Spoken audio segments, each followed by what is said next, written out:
Hello and welcome to another episode of Total Destruction, this time from Dead City map.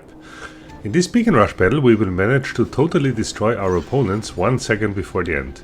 But until this point it was a great and close battle that was also decided by a few tactical choices. In this video I will comment and explain some of these occasionally. So as usual these days we start with these Kairos. On Dead City this Kairos is one of the best robots to use. It's small, fast, tanky and allows to play a variety of tactics. As starting bot you can either send it directly to center on this map, go for Counterplay right away, or as I've done, collect a pilot resistance first by capping one of our home beacons. Then I give my team some damage support in the fight for center and make sure that we get it. Got it. So here we have an interesting choice. Either we go for our home beacon A and try to get it back. Good job by the red team by the way with beacon counterplay. Or we defend center. So what would you do? In fact there is no right or wrong answer here, but both probably would work. By the way, another good option here could be to go for beacon counterplay towards beacon D, which is also undefended. This is one of the reasons why Dead City is one of my favorite maps. It gives you plenty of tactical options and each time you need to decide which one is the best for your team in any given situation. So I decide to help defending center here. Why? Because I face an Ouchon and an Orochi, which are opponents that favor my Skyros, and they also don't seem to expect my attack. And we will also defend the blue beacon and not try to get a red one, where we don't know how long it will take us to get it back. So let's see how this plays out. The Ouchon is gone.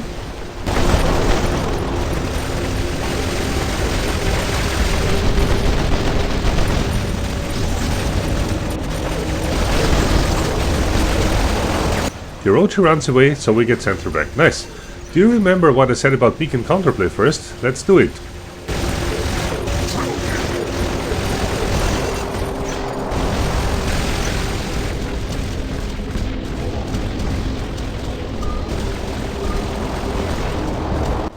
So we got the red home beacon basically for free, and now it's finally time to tackle our home beacon.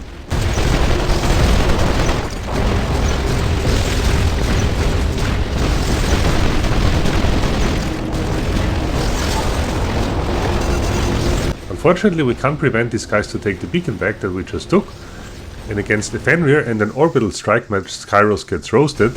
It probably would have been better to stay in ball form here and try to push the Fenrir out of the beacon circle. Watching this scene in the aftermath I actually wondered why I opened up here, but anyways. We are now in this situation here, which is not too bad. We are in the process of getting center, so I decide to bring my shell and tackle our home beacon that we just lost to the Fenrir. Let's see how this goes.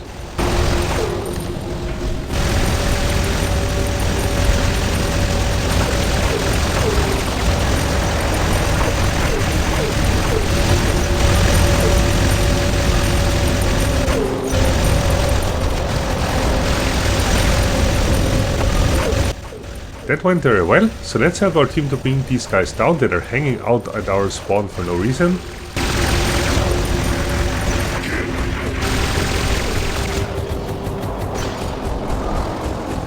And then I realized that center is undefended. What a chance! Let's take it if we can.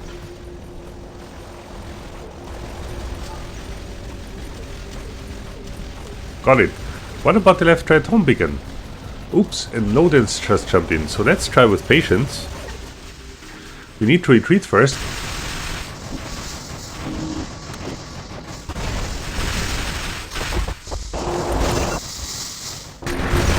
And then all of a sudden I see a gap.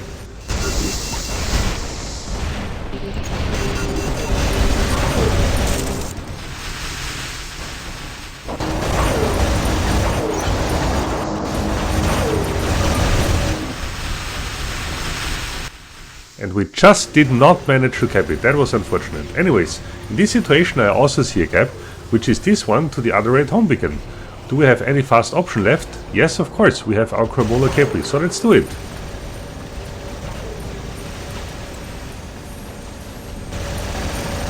On the way there, let's nuke these half-dead Nodens out of existence with our Orion mothership, and then try to cap this beacon.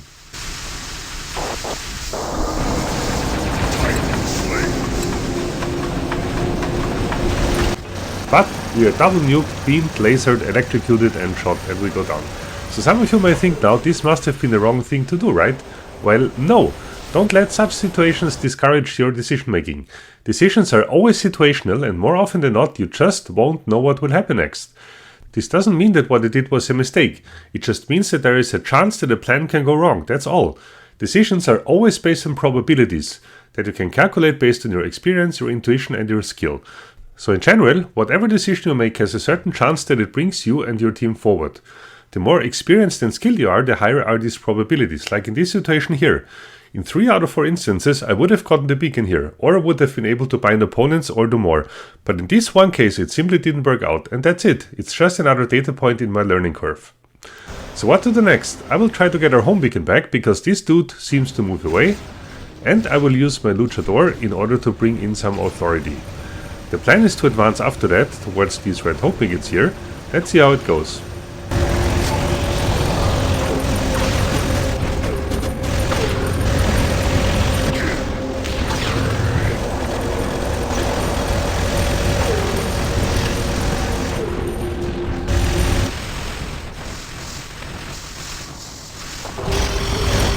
So that worked quite well. What would you do in this situation now?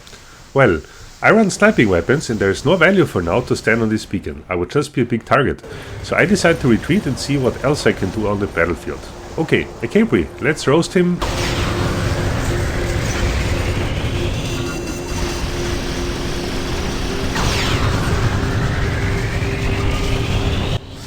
So the reds indeed get the beacon back, and if I try to get it back again, I would probably die.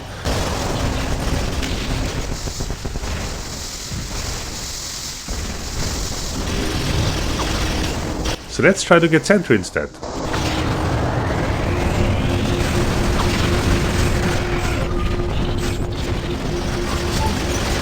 Got it. Sometimes it's that easy. Then I decide to take out this Shranga.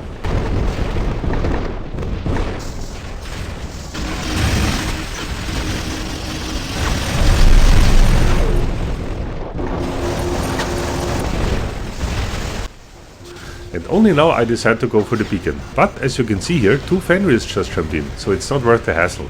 They will probably lock this beacon down now. Is there a better option? Yes, look at that. We calculate the precise jump.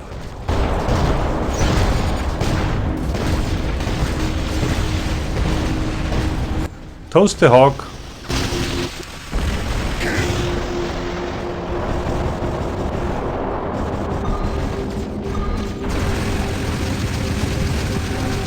And ours is the beacon.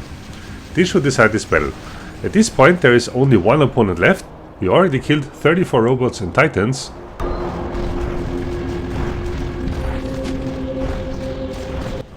And in a second when the battle ended, we brought it down. The red robot graveyard is now complete.